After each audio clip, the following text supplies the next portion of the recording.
Halo adik-adik, Shalom, selamat hari Minggu. Senang sekali Kakak Dian bisa menemani adik-adik sekalian.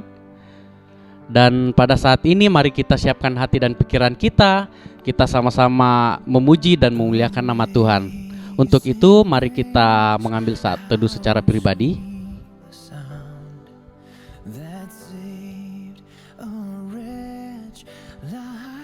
Pujian hari ini kurasa bahagia akan kita nyanyikan bersama-sama.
Adik-adik sekalian, mari kita mulai ibadah kita. Pertolongan kita adalah dalam nama Tuhan yang menjadikan langit dan bumi. Kasih karunia dan damai sejahtera dari Allah Bapa kita dan dari Tuhan Yesus Kristus dalam persekutuan dengan Roh Kudus menyertai kita sekalian. Amin. Kita akan membaca Mazmur bersama-sama dari Mazmur 103 ayat 1 sampai 5. Mari kita baca bersama-sama.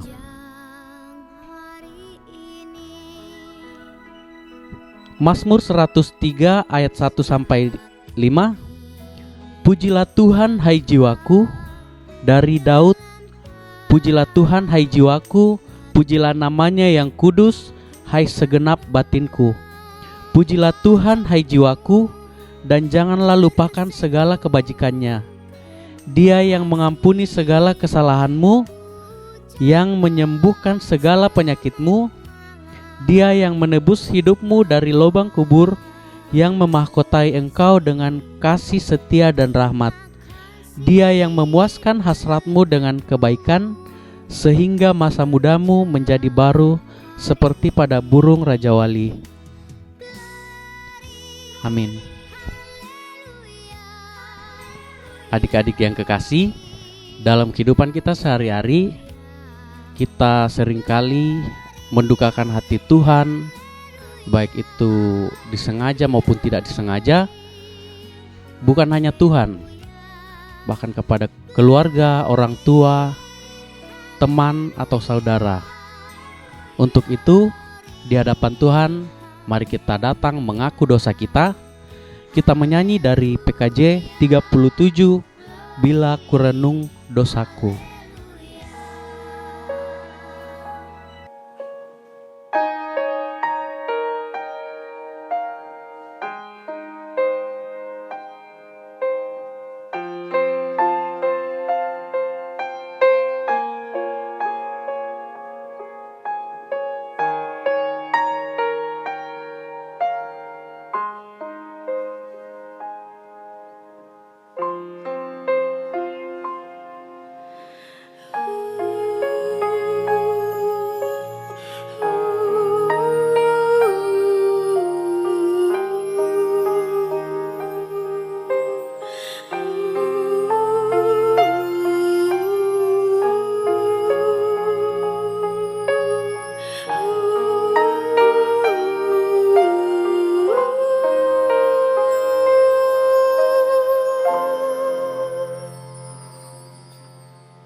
Kasih sayangmu, kasih sayang, perlindungan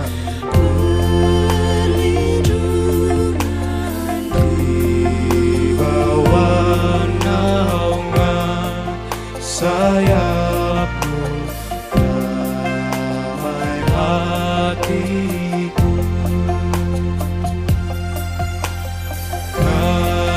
Kasih sayangmu, kasih sayang, pengharapanku, sabar kasih setiamu selalu ku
kasih sayang, kasih sayang, perlindungan perlindunganku, bawah naungan sayapmu, damai hatiku.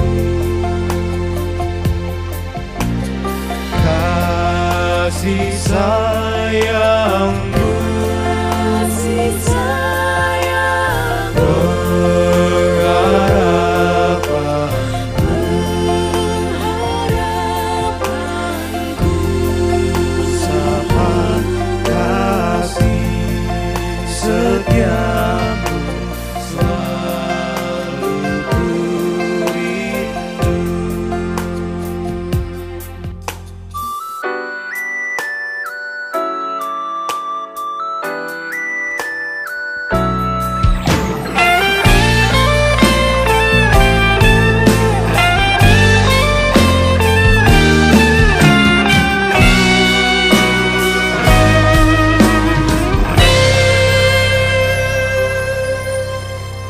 bila ku renung dosaku padamu Tuhan, yang berulang ku lakukan di hadapanmu. Kasih sayang,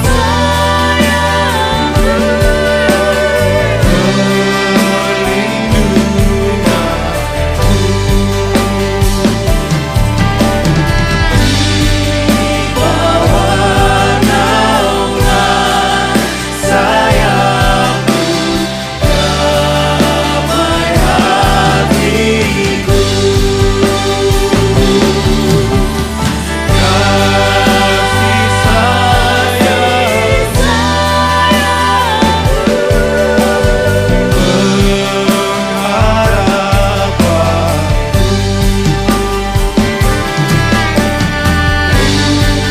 usapan kasih setiamu selalu ku rindu.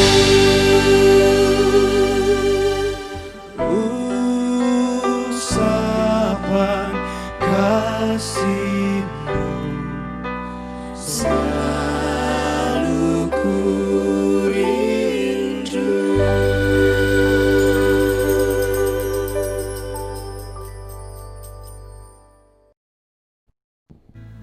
Adik-adik yang kekasih, sebagai orang yang percaya, kita patut mendengarkan berita anugerah dari Mazmur 103 ayat 8. Tuhan adalah penyayang dan pengasih, panjang sabar dan berlimpah kasih setia.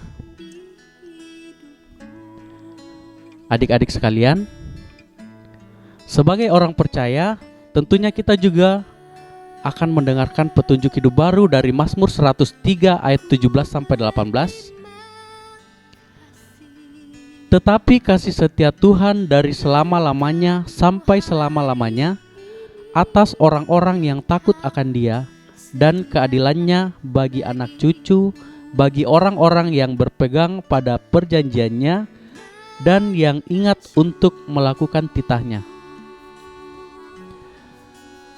Adik-adik yang terkasih, sebelum kita mendengarkan sebagian kecil dari firman Tuhan, mari kita persiapkan hati dan pikiran kita. Kita menyanyikan pujian firman-Mu, pelita bagi kakiku.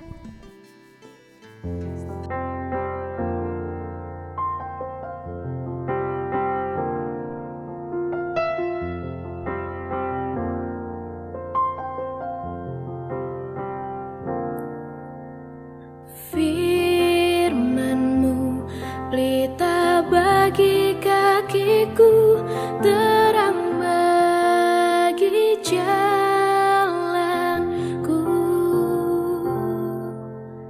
Firman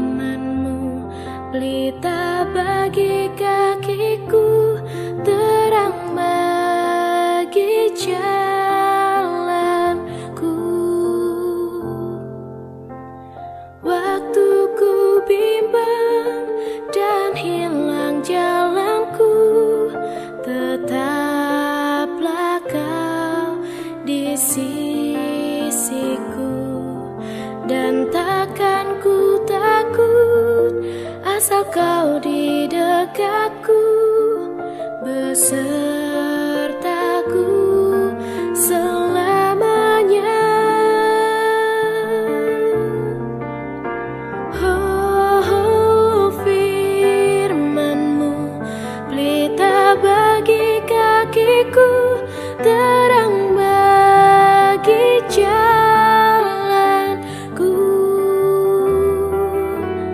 Firman-Mu pelita bagi kakiku, terang bagi jalanku.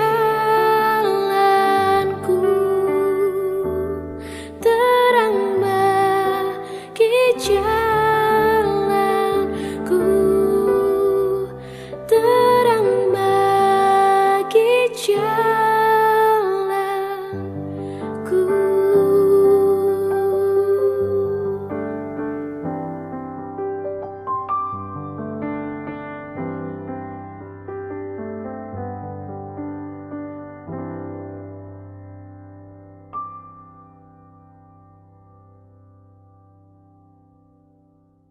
Adik-adik, sebelum kita bersama-sama merenungkan kebenaran firman Tuhan hari ini, kita bersatu dalam doa memohon pertolongan Tuhan. Kita berdoa. Tuhan, kami bersyukur untuk kesempatan di hari ini. Tuhan memberi kesempatan kepada kami boleh bersama-sama membaca, merenungkan kebenaran firman Tuhan. Roh Kudus, Engkau sumber hikmat bagi kami. Berikan kami hikmat untuk memahami semua yang kami boleh dengar di hari ini, dan berikan kami kemampuan untuk menjadi pelaku firman Tuhan. Terima kasih Bapa, di dalam nama Tuhan Yesus kami mengucap syukur dan berdoa. Amin. Adik-adik, pembacaan firman Tuhan hari ini terambil dari Kejadian 24 ayat 1 sampai 67. Yuk kita buka kitabnya. Ada di dalam Kejadian 24 ayat 1 sampai 67. Mari kita sama-sama membuka kitab kita.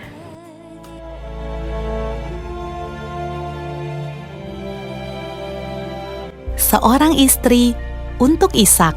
Kejadian 24. Sarah hidup 127 tahun lamanya. Itulah umur Sarah. Kemudian matilah Sarah di Kiryat Arba, yaitu Hebron, di tanah Kanaan. Adapun Abraham telah tua dan lanjut umurnya, serta diberkati Tuhan dalam segala hal.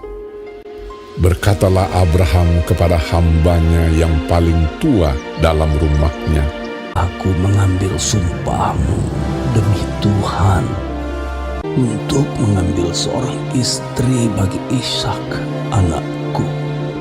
Harus pergi ke negeriku dan kepada sanak saudaraku, bahwa engkau tidak akan mengambil perempuan Kanaan. Kemudian hamba itu mengambil 10 ekor dari unta tuannya dan pergi dengan membawa berbagai-bagai barang berharga kepunyaan tuannya. Demikianlah ia berangkat menuju Aram, Mesopotamia, ke kota Nahor. Di sana disuruhnyalah unta itu berhenti di luar kota dekat suatu sumur. Lalu berkatalah ia, Tuhan, buatlah kiranya tercapai tujuanku pada hari ini. Tunjukkanlah kasih setiamu kepada Tuanku Abraham. Maka datanglah Ribka. Anak gadis itu sangat cantik parasnya.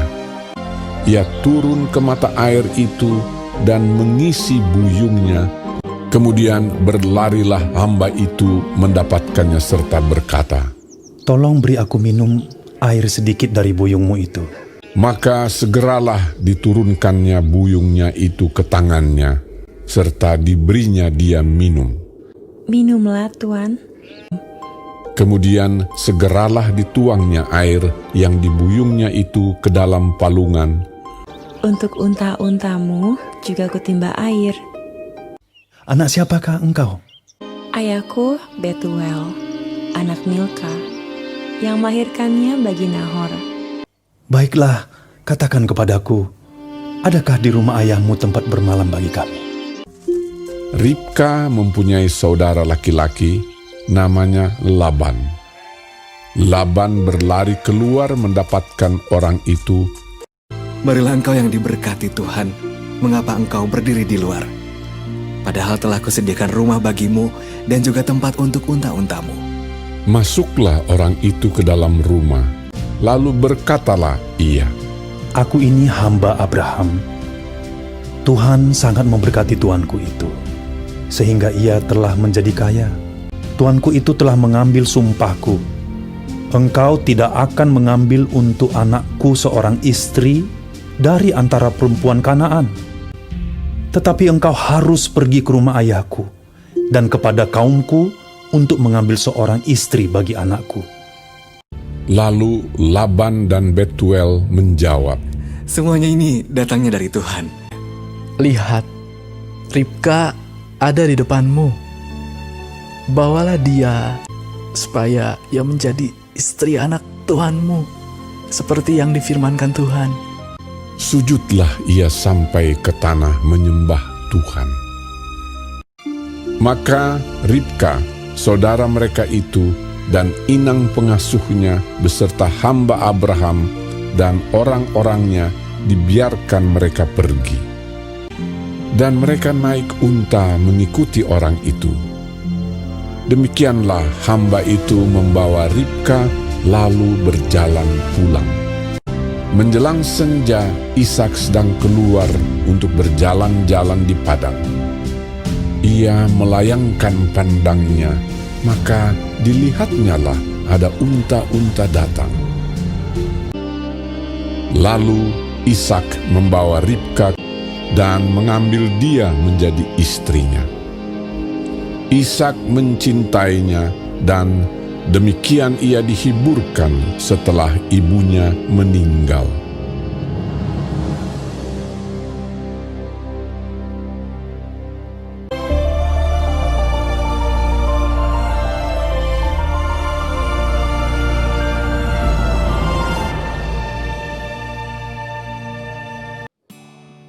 Adik-adik, dari firman Tuhan hari ini, yaitu dari kitab Kejadian 24 ayat 1 sampai 67, ada satu teladan kehidupan yang bisa kita dapatkan dari Bapak Abraham. Apakah adik-adik di rumah bisa menjawab apakah teladan kehidupan itu? Ya, betul sekali. Ketaatan dari Bapak Abraham. Adik-adik, apakah adik-adik masih ingat ya bahwa Bapak Abraham ini dipanggil Tuhan untuk keluar dari negerinya, dari sanak saudaranya, dari rumah bapaknya? Masih ingat? Ya, betul sekali. Kenapa Bapak Abraham itu harus keluar dari negerinya? Karena Tuhan memiliki satu tujuan buat Bapak Abraham. Tuhan sedang merancang suatu umat yang kudus melalui Bapak Abraham. Lalu bagaimana respon dari Bapak Abraham? Ya, Bapak Abraham taat. Bapak Abraham taat untuk menjawab panggilan Tuhan terhadap dirinya. Bapak Abraham menjaga kekudusan. Dari pembacaan hari ini kita lihat bagaimana Bapak Abraham bersikap waktu Ishak, anak tunggalnya, akan mengambil seorang istri. Bapak Abraham tidak mengizinkan untuk mengambil dari perempuan Kanaan di mana mereka tinggal saat itu. Ataupun Bapak Abraham juga tidak mengizinkan untuk Ishak kembali ke negeri Bapak Abraham untuk menjadi istri. Nah, adik-adik, kenapa?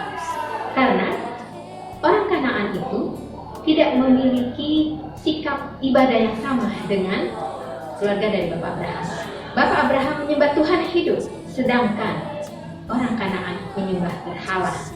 Nah, kalau ada dua perbedaan, pasti salah satunya akan mempengaruhi yang lain.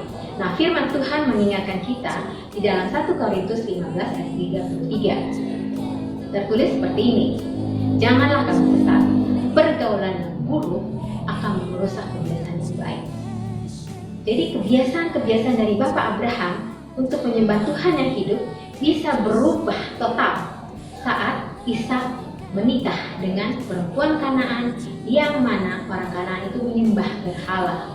Karena itulah untuk menjaga kekudusan Bapak Abraham bersikap tidak akan menikahkan anaknya dengan orang yang tidak menyembah Tuhan yang sama dengan yang disembah oleh Bapak Abraham.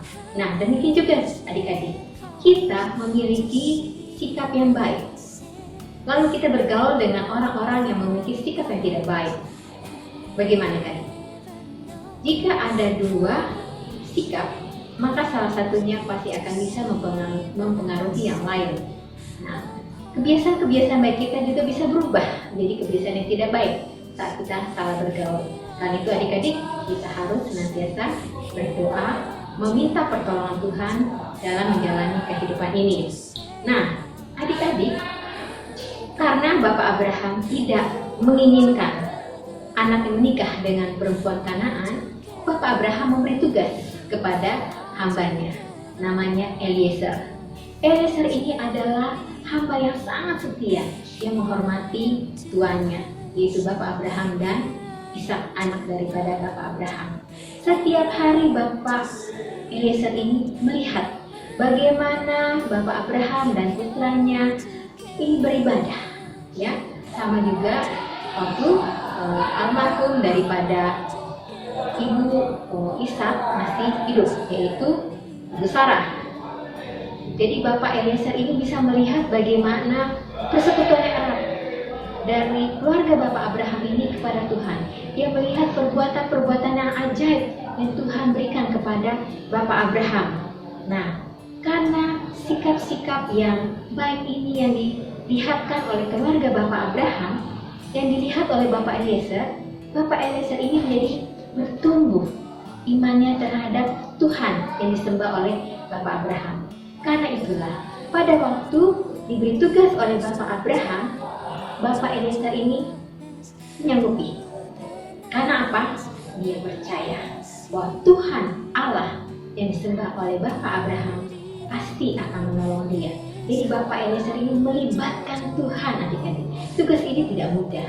Dia harus pergi ke negerinya Bapak Abraham untuk mencarikan istri bagi Ishak, anak dari Bapak Abraham, tuannya ini. Bapak Eliezer pernah mengajukan kepada Bapak Abraham, bagaimana seandainya perempuan itu tidak mau ikut Bapak Eliezer ke Kanaan. Bapak Abraham katakan tidak. Dia tidak boleh membawa Ishak ke sana. Berat sekali adik-adik. Belum tentu perempuan itu mau mengikuti Bapak Eliezer. Tetapi karena teladan kehidupan yang diperlihatkan oleh Bapak Abraham, iman daripada Bapak Eliezer ini muncul. Jadi dia mengatakan ya terhadap tugas yang dipercayakan oleh tuannya Bapak Abraham. Bahkan Bapak Abraham meminta Eliezer ini untuk mengambil sumpah bahwa dia harus berjanji tidak akan mengambil perempuan Kanaan ataupun membawa Ishak pergi ke negerinya untuk mencari istri. Nah, kita lihat adik-adik. Pada waktu tiba ke sana di ayat 12 sampai 14 kita lihat bagaimana Eliezer berdoa minta bimbingan Tuhan. Kita lihat karena doa ini juga Tuhan menjawab dan Eliezer berhasil bertemu dengan Ribka dan Ribka juga mau mengikuti Bapak Eliezer untuk menjumpai Ishak di Kanaan. Nah, adik-adik,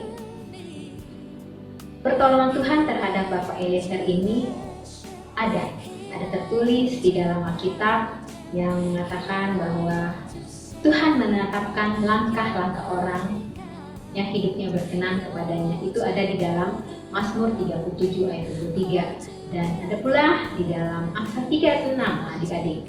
Di situ firman Tuhan tertulis, akuilah dia dalam segala lakumu, maka dia akan meluruskan jalanmu. Nah, adik-adik, kalau kita sudah melihat bagaimana pertolongan Tuhan terhadap Bapak Eliezer karena sikap hidup dari keluarga di mana dia mengabdikan dirinya, sampai hari ini sikap iman seperti apa yang dimiliki oleh orang tua adik-adik di rumah yang telah mempengaruhi hidup adik-adik semua, dan juga apa kriteria adik-adik di dalam bergaul.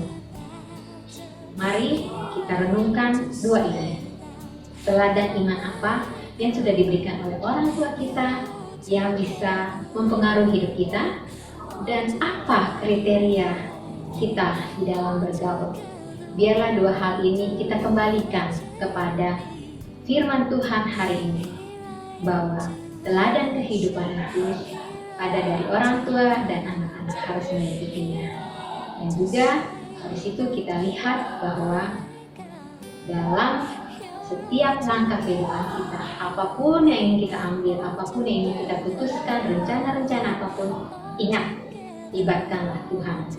Karena tadi seperti dikatakan di dalam Amsal 3 ayat 6, akuilah dia dalam segala lakumu, maka dia akan meluruskan jalanmu. Dan juga Tuhan menetapkan langkah-langkah orang yang hidupnya berkenan kepadanya.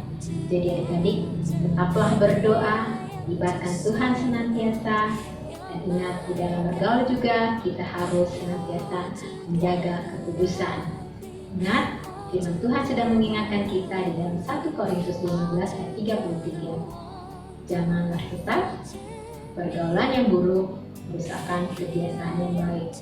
Nah adik-adik, sampai di sini pemberitaan firman Tuhan. Biarlah semua yang sudah kita dengar hari ini, kita berdoa kepada Tuhan. Tuhan yang akan memampukan kita untuk menjadi pelaku firman Tuhan. Jadi bukan suatu kesia-siaan kita beribadah di hari ini. Adik-adik juga dapat menyaksikan ada satu cuplikan film tentang seorang tokoh yang taat terhadap panggilan Tuhan kepada dirinya, dan juga ada kesaksian dari kakak Kesia Pasola bagaimana dia mendapatkan berkat Tuhan memasuki perguruan tinggi. Kisah ini diambil dari film Chariot of Fire yang merupakan kisah nyata tentang iman, keberanian, dan pengorbanan diri dari seorang pelari Skotlandia yang saleh, Eric Liddell. Dalam film diceritakan, saudaranya Jenny Liddell menentang kegiatan Eric sebagai pelari. Jenny sering mengingatkan Eric bahwa seharusnya ia sudah pergi ke China dan menjadi misionaris.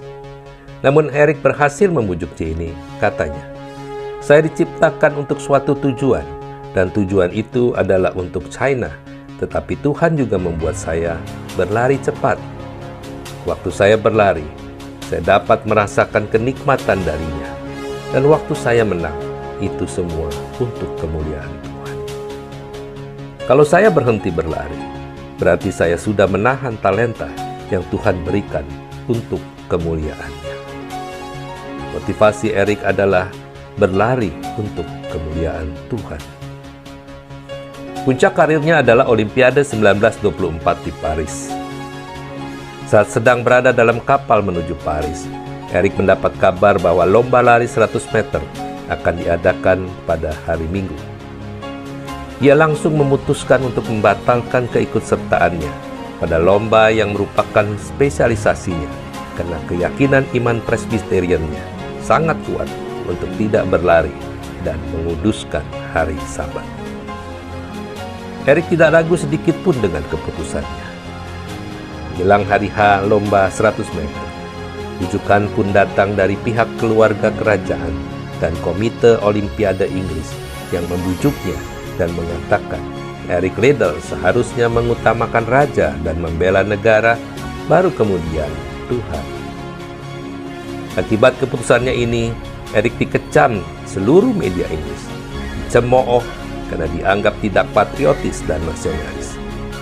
Eric dikritik sebagai pengkhianat karena mengutamakan Tuhan daripada negara. Dengan pertolongan Lindsay, salah seorang pelari perwakilan Inggris juga, akhirnya Eric bertukar kompetisi. Eric yang awalnya terdaftar sebagai peserta dalam pertandingan lari 100 meter, ditukar menjadi 400 meter. Para peserta lainnya menganggap rendah Eric karena kurangnya persiapan, dan ia jelas-jelas tidak siap untuk berlari 400 meter. Bagian yang paling mengharukan saat Eric berhasil memenangkan pertandingan lari 400 meter dan menyumbangkan satu medali emas lainnya untuk kerajaan Inggris. Ayat emas Eric yang selalu memotivasi dirinya di dalam berlari adalah Yesaya 40 ayat 31 yang berkata, "Tetapi orang-orang yang menanti-nantikan Tuhan dapat kekuatan baru. Mereka seumpama Raja Wali yang naik terbang dengan kekuatan sayapnya. Mereka berlari dan tidak menjadi lesu. Mereka berjalan dan tidak menjadi lelah." Setelah memenangkan medali emas pada Olimpiade 1924 tersebut, Erik tetap menjalankan panggilan hidupnya untuk menjadi misionaris di China. Saudara, Erik mengajar kita untuk taat dan mengembangkan seluruh potensi yang kita miliki dengan maksimal bagi kemuliaannya. Karena sesuai firman-Nya di Kolose 3 ayat 23 berkata, "Dan segala sesuatu apapun yang kamu lakukan, kerjakanlah dengan segenap jiwa seperti kepada Tuhan dan bukan kepada manusia." Amin.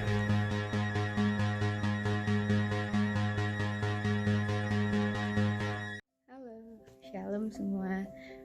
Kenalin, nama aku Andini Kezia Paswala Bekam, biasanya dipanggil Kezia. Hari ini aku akan cerita sedikit dan kesaksian mengenai puji Tuhan aku lolos di Institut Teknologi Bandung Stri. Jadi kita mulai dari kelas 10 kali ya. Jadi dalam kelas 10 itu aku dalam masa transisi dari SMP swasta ke SMA negeri. Itu agak terasa memang aku dan teman-temanku adalah minoritas di negeri, tapi kami boleh tunjukin puji Tuhan, kami boleh berprestasi dan kasih tahu kalau anak-anak Tuhan itu walaupun sedikit tapi boleh berprestasi. Jadi boleh bikin bangga guru-guru yang Kristen juga kalau anak-anak Tuhan boleh berprestasi dengan baik, bersaing dengan yang mayoritas. Nah, untuk selanjutnya adalah kelas 11 dan 12. Nah, di kelas 11 itu kan aku udah mulai ikut bimbel inten.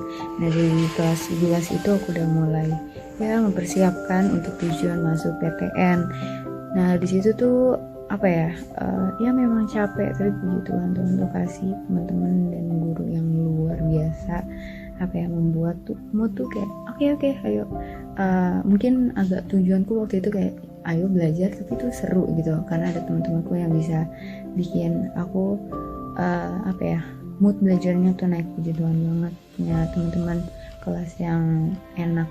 Dan di kelas 12 juga seperti itu. Di inten aku bisa pulang malam jam 10 karena ada tambahan, tapi benar dikelilingi sama orang-orang dan teman-teman aku yang sangat suportif. Jadi baik banget, aku bisa bisa semangat gitu dalam jalan inten. Selanjutnya aku ikutin seleksi di kelas 12 kan udah mulai banyak seleksi. Yang pertama adalah seleksi rapor, yaitu SNMPTN, diambil dari 40% siswa terbaik dalam satu angkatan. Puji Tuhan aku boleh ranking 21, tapi Tuhan berkata lain, aku belum diizinkan untuk lolos. Itu luar biasa, sedih banget sih, nangisnya sampai kejar banget karena itu benar aku ngarep banget bisa lolos di SNMPTN. Tapi ya udah, move on, langsung ke PPKB UI juga nggak terima. Terus abis itu ada tes tulis, aku juga belum lolos, dan ada 4 atau 5 mandiri selanjutnya yang aku nggak lolos gitu. Dan 2 pengumuman terakhir yang aku ikutin adalah Universitas Brawijaya dan ITB. Puji Tuhan aku lolos dan aku mengambil ITB. Jadi benar-benar perjalanan kelas 12 tuh agak sedih gitu loh karena banyak penolakan, tapi aku percaya banget Tuhan tuh ngasih yang terbaik buat aku dan kamu. Ketika kamu udah berserah sama Tuhan, usaha kamu udah kamu udah bisa, ya Tuhan, aku tahu ini rencanamu, aku tahu kau yang memberikan terbaik. Percaya deh, Tuhan pasti kasih lihat yang jauh baik banget daripada yang kamu pikirkan. Aku gak kepikiran buat masuk ITB, tapi puji Tuhan, Tuhan kasih. Dan ini semua berkat Tuhan yang aku gak duga. Emang jalan Tuhan, siapa yang duga kan. Semangat semuanya. Udah. Adik-adik sekalian, sungguh indah firman Tuhan yang baru saja kita dengarkan bersama-sama. Kiranya boleh menjadi berkat dalam kehidupan kita sehari-hari. Tiba saatnya kita akan memberikan persembahan. Seperti firman Tuhan mengatakan kepada kita bahwa pujilah Tuhan hai jiwaku, Pujilah namanya yang kudus, hai segenap batinku. Pujilah Tuhan, hai jiwaku, dan janganlah lupakan segala kebaikannya. Sambil persembahan kita jalankan, kita menyanyi dari pujian Satu-satunya yang kuandalkan.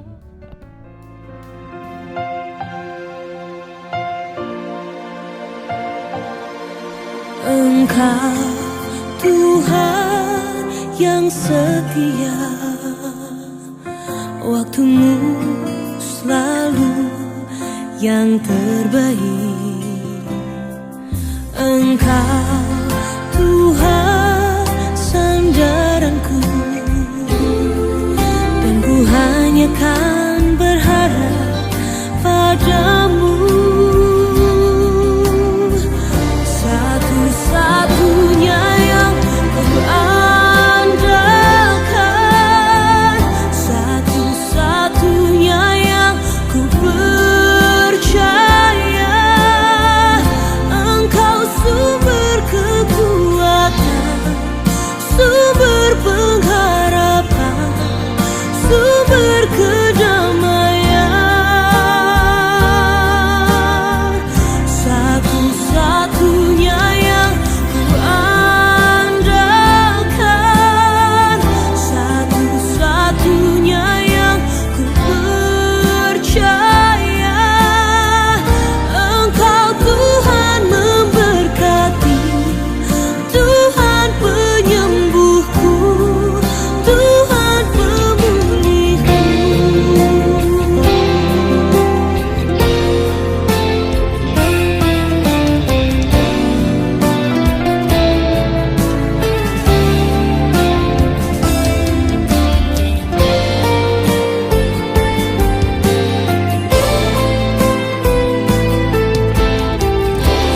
Satu-satunya yang ku andalkan, satu-satunya yang ku percaya. Satu-satunya Kau yang setia, satu-satunya Kaulah Tuhanku. Satu-satunya yang ku andalkan, satu-satunya yang ku percaya. Engkau sumber kekuatan, sumber pengharapan, sumber kedamaian.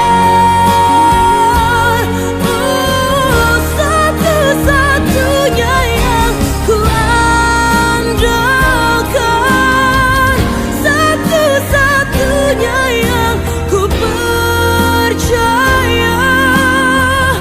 Engkau Tuhan memberkati, Tuhan penyembuhku, Tuhan pemulihku. Engkau Tuhan memberkati, Tuhan penyembuhku, Tuhan pemulihku.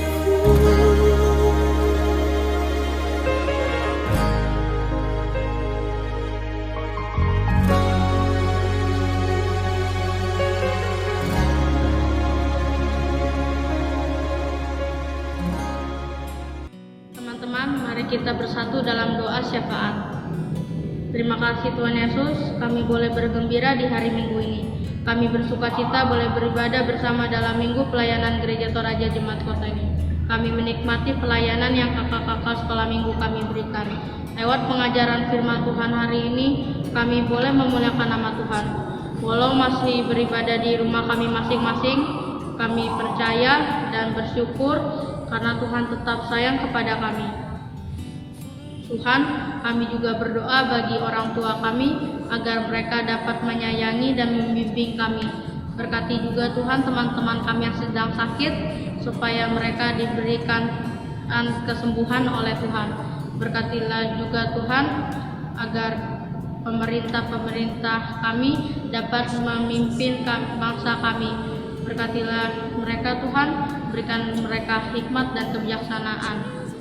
Tuhan, kami juga berdoa bagi para medis agar mereka dapat sehat dan kuat. Dalam nama Tuhan Yesus Kristus, kami berdoa dan mengucap syukur. Amin. Adik-adik yang kekasih, mari kita bangkit berdiri. Kita akan menerima berkat dari Tuhan. Adik-adik, arahkanlah hatimu kepada Tuhan. Jadilah saksi Kristus di tengah-tengah pergaulanmu. Tetaplah berdoa. Andalkan Tuhan dalam setiap langkah kehidupanmu. Mari bangkit berdiri. Terimalah berkat Tuhan. Tuhan memberkati engkau dan melindungi engkau. Tuhan menyinari engkau dengan wajah-Nya dan memberi engkau kasih karunia. Tuhan menghadapkan wajah-Nya kepadamu dan memberi engkau damai sejahtera. Amin. Untuk menutup ibadah kita pada saat ini, mari kita sekali lagi memuji Tuhan dari Kidung Jemaat 346, Tuhan Allah beserta engkau.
Adik-adik sekalian, demikianlah ibadah kita.